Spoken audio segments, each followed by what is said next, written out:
Hey everybody, it's Rob, the baseball geek, and I was looking for a way to advertise my player track site. I'm a fantasy baseball geek as well, and I do a baseball podcast. Hopefully we're going to do it again this year with a guy named Greg Kier, a good friend of mine, and fantasy baseball geek and purist baseball geek as well. So what I'm doing now is this is going to be playertrack.com's top 10 at the position of first base for people that are heading into the fantasy baseball season and want to draft uh, a first baseman. It's going to be multi-league rankings right now.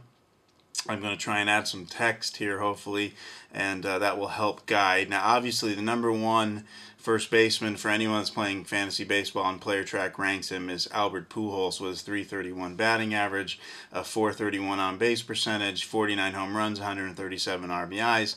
I don't even need to really argue the point. He's been fantastic. 2 years ago, he did have some foot issues, and he appears to not have any problems going into spring. Number two is a guy by the name of Lance Berkman from Houston, who had a very good season, one more at bat than Albert Pujols did. As an outfielder, he qualifies there also. He ranked number eight in player track as a first baseman. He ranks number two. His overall player track rank is 15. I believe Albert Pujols is 1. Last season, Berkman hit 24 home runs compared to 45, but he had about 70 more at-bats last year. That's still a marked jump, 136 RBIs. Fantastic season for Lance Berkman, and I think he is likely to continue. The third on the list is Justin Morneau with the Minnesota Twins, who batted .321, surprised quite a lot of people. Greg and I last year on the Baseball Geeks podcast. That's baseballgeeks.com. We talked highly about this guy, and 2 years ago I had drafted him for $1, and I thought that 2 years ago was going to be his great season. So when it was disappointing, I was a little bit shaky. I wasn't sure how he was going to be. I was positive because I thought one day he's going to be pretty good, but he's still young. And last season he proved to be wonderful, and he'll continue to be that way. Fourth is Ryan Howard. First base is really stacked this year, as you can tell. There's 58 home runs, league leading, and 149 RBIs. At fifth, we have Nomar Garciaparra. With only 469 at-bats, he still had hit 20 home runs and 93 RBIs. That's with suffering injury. I don't even think he played a game until late May, if I remember correctly. So that was a great season for him. Player Track gives him props. The sixth is Paul Konerko.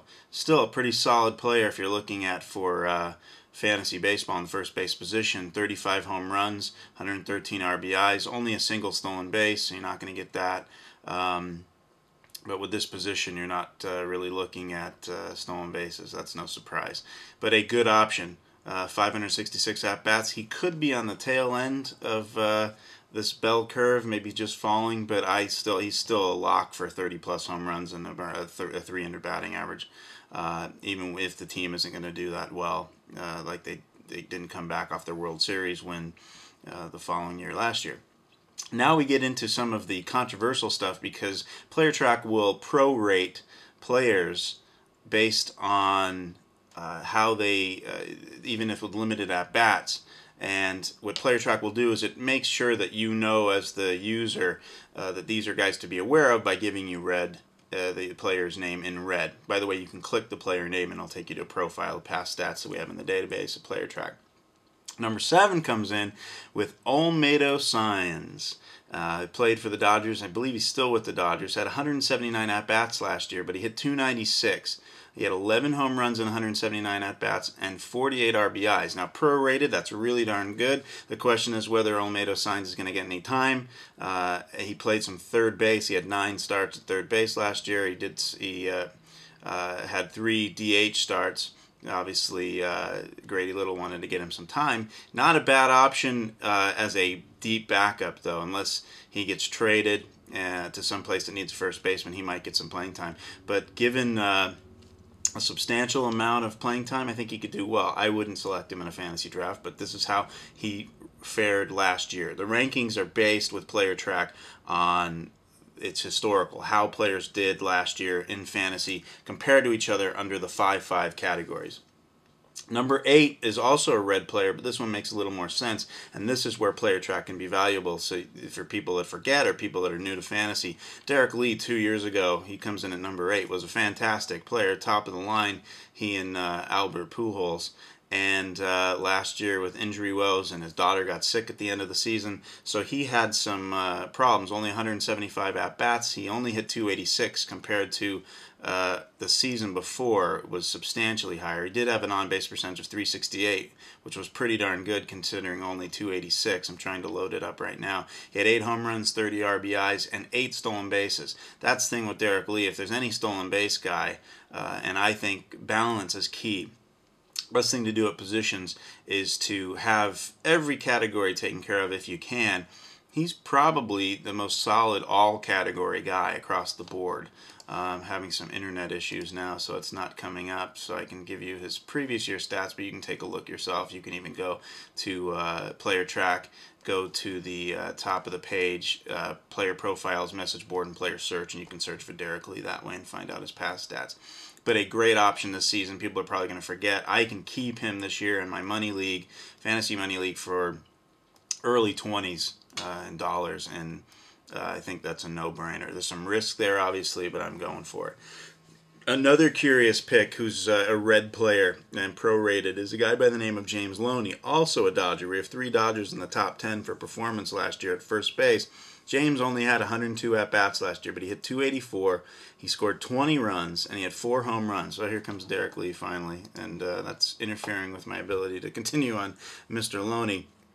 Loney is a great prospect. He's a young kid, not going to get playing time now, but if Nomar Garciaparra is no longer on the Dodgers, if they trade him or if he goes bye-bye, James Loney and Olmedo Science will be battling it out. I figure Science may do some third base, and Loney could play first base. At that point, Loney did have 2 starts in the outfield, so there's a potential there that he could get some playing time.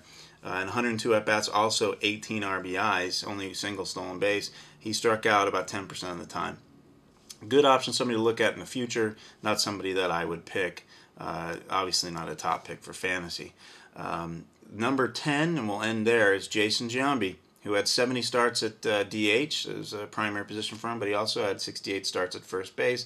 Still with the Yankees. He only hit 253. The guy, if you have on-base percentage in your league, which I do in my money league, he's very valuable in that sense. But he hit 37 home runs the previous season. He had a great season, 113 RBI, so all that steroid stuff and him getting smaller and getting hurt and that questionable illness that he had a couple years ago that people thought was steroid related.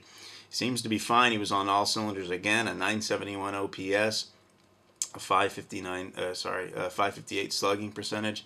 Pretty darn good. So that covers the top 10 with PlayerTrack.com.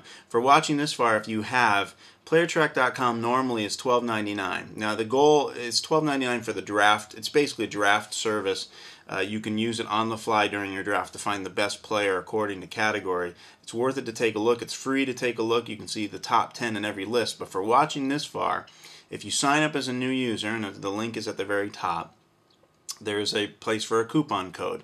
The coupon code is BGEEKS, BGEEKS. If you use that, you get $5 off, and it will be a $7.99 for you. It's an interactive baseball magazine with statistics, basically. I've used it myself. I played for 10 years fantasy baseball. I tried to figure out a way that I could finally get into the money, because I never did. I lost every year. I designed this program. I thought I created a program that would rank players versus whatever statistics I needed to rank them against. And the first year I used it, 2 years ago, I came in first place. Last year I came in third, and I had Derek Lee and I had Gary Sheffield, who I lost most of the season, and I was still able to salvage. So I think it's valuable. I would tell you to spread the word, but this is probably a nice secret. If you happen to be seeing this video, maybe you'll end up keeping it to yourself. I'm thinking of expanding the system so that you can monitor players during the season. Right now it's for draft. There will be an extra cost for that kind of system if I do that. I'm not sure what I do. I might do like $5 a month or something. If you have any comments on it, you can email me at robertreed@gmail.com. I definitely am accepting suggestions to make the playertrack.com site better. And also take a look at baseballgeeks.com, which is, if you're familiar with fark.com, which is news. I use baseballgeeks.com to post up baseball news, and it's not getting as big a population of users as I would like. It's got a lot of potential for a lot of fun, and I hope you'll take a look. So this is Baseball Geek, Rob Reed, signing off. Hopefully we're going to have a baseballgeeks.com podcast coming back to you, and we're going to be featuring some of the stuff I just talked about. Certainly with doing it with a partner is a lot easier. It's hard for me to do this now. Hopefully it's entertaining enough for you and you learn something, some players to spot for next year, and take a look.